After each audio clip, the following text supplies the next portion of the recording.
गाडीलकर साहेब आज आपण आहात, मी आपल्याला 2-3 विनंत्या निश्चित करेल आणि ते गोष्टी घडणार आहेत, पण तुम्हाला अगोदर विनंती केली म्हणजे तुम्ही पूर्व तयारी ठेवाल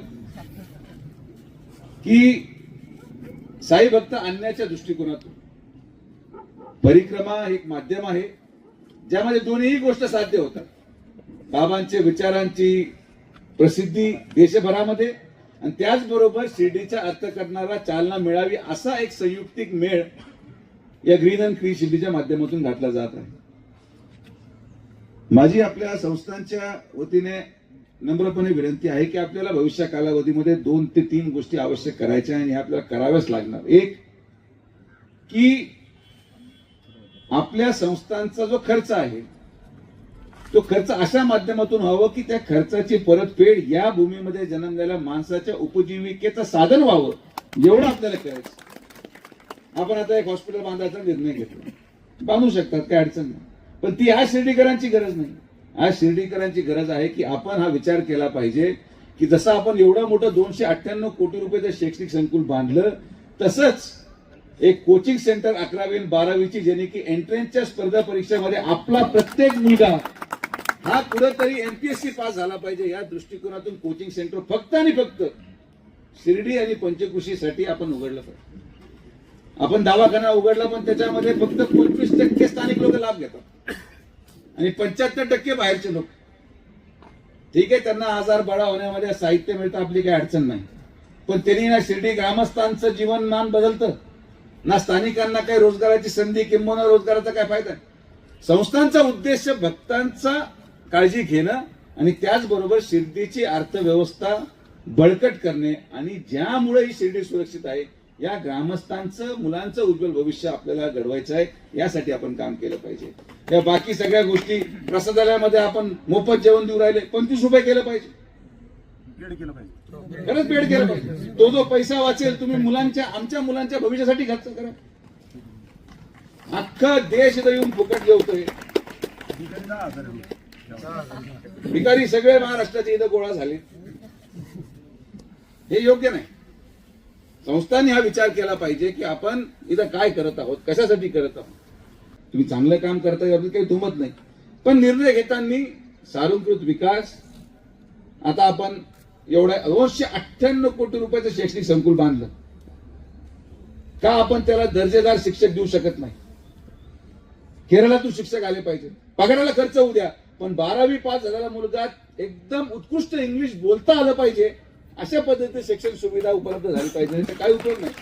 बिल्डिंगवर खर्च आहे, स्क्रीनवर खर्च आहे, ऑडिटोरियमवर खर्च आहे, स्विमिंग पूलवर खर्च आहे, शिक्षकांवर नाही. गुणवत्तेवर खर्च करा, झाडाखाली शिकवा, पण शिकवणारा 1.5 लाख रुपये मागतो त्याला द्या, पण तरच मुलं घडतील. अन्यथा जे आपण पाहत आलेलो आहोत ते तसंच चालतं. तुम्ही बिनधास्त निर्णय घ्या, कोण काही करत नाही. हे सगळे सेटिंग मध्ये आम्ही लोक कोण असं कोणी आंदोलन करणार कधी आपण आतमध्ये घेऊन त्याला थांबू.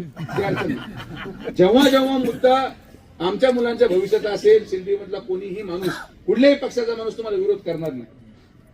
माझी आपल्याला हात जोडून विनंती की जी आपण मराठी मीडियम शाळा चालवत आहेत त्याला सीबीएसई मीडियम, जी मुलींची शाळा आहे ती कंपल्सरी सीबीएसई मीडियम मध्ये कन्वर्ट, इंग्लिश मीडियम मध्ये कन्वर्ट झाली पाहिजे आणि सीबीएसईचंच शिक्षण या शिर्डीच्या गोरगरीब मुलांना मोफत झालं पाहिजे, ही आपली संकल्पना. दुर्दैवाने अनेक गोष्टी सगळे तेच, कारण की हे उद्या जाऊन जर सुशिक्षित झाले नाहीत तर वेळ येणार नाही की हे जेव्हा मतदार होतील तेव्हा एखादा चेन, अंगठ्या आणि ह्याच्या मला एखादा आमदार व्हायला बसला. जेव्हा माणूस शिकेल तेव्हा तो त्याच्या भविष्याचा निर्णय करू शकेल आणि योग्य तो माणूस निवडून देऊ शकेल, ही संकल्पना तरच शिर्डी सुरक्षित राहील. पण गाडीकर साहेब हा विचार मी आपल्या माननीय नामदार राधाकृष्ण विखे पाटील साहेबांची उपस्थिती शिर्डीच्या आपल्या 0 नंबर मध्ये एक मीटिंग लावू आणि त्यामध्ये फक्त शिर्डीचा विकास आणि संस्थांचा पैसा शिर्डीच्या विकासासाठी खर्च झाला पाहिजे. हे हॉस्पिटल, हे बाकी रस्ते हे नंतर बांधा, पहिलं स्टेडियम आलं पाहिजे, पहिले मुलांचा शैक्षणिक दर्जा उंचवला पाहिजे, पहिलं यांचं शिक्षण समृद्ध करा. इंग्लिश शिकवणाऱ्यालाच इंग्लिश येत नाही, काय उपयोग. इंग्लिशवाला मराठीत इंग्लिश शिकू राहिलाय. नाव म्हणजे इंग्लिशला चालू आहे, नाव ओपन पान नंबर 4 इंग्लिश कसं होणार. हे योग्य नाही. आणि माझी आपल्याला परत विनंती की कृपया करून प्रसादालयामध्ये मोफत जेवण हे आपण बंद करावं, ही माझी आपल्याला हात जोडून विनंती आहे. आणि ग्रामस्थांसमवेत मीटिंग घेऊन निश्चित आम्हाला आंदोलन करायची वेळ आली तरी आम्ही करणार, कारण की हा जो पैसा चाललाय हा पैसा जेवणासाठी न जाता, कारण की इथं कोणी गरीब नाही. 10 रुपयाचं जेवण प्रत्येक जण खाऊ शकतो. लोकांची मागणी पण देतो ना पैसे घेऊन क्वालिटी. तर त्या पैसे जे अन्नदानामध्ये जातात 10 रुपये त्याला वापरा, अन्नदानातला पैसा आमच्या मुलांच्या आणि मुलींच्या भविष्यासाठी तुम्ही खर्च करा, हीच आमची मागणी. या पलीकडे आम्हाला तुमच्याकडून अपेक्षा नाही. एबीपी माझा, उघडा डोळे बघा नीट.